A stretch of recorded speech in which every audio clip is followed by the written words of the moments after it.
So hi everyone, welcome to another unboxing by Geekyiyer. So this time it's an Amazon Fire Stick.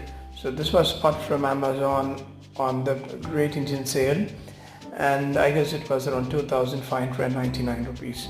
So I guess for that one it's a pretty good deal. So without wasting any time, just going to the box contents. So as you can see, we have two pamphlets here. One is for Fire TV stick. So if you're not familiar with that, it's for you. And another one which is for the remote. Since it's an Alexa one, it has voice control, so for you to know those things you have to go through this.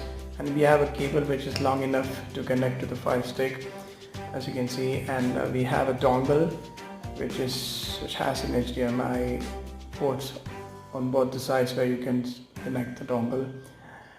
And and that is the charger.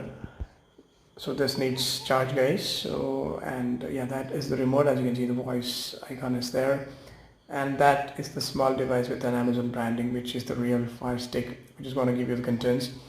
And yes, good, they've given you battery as well.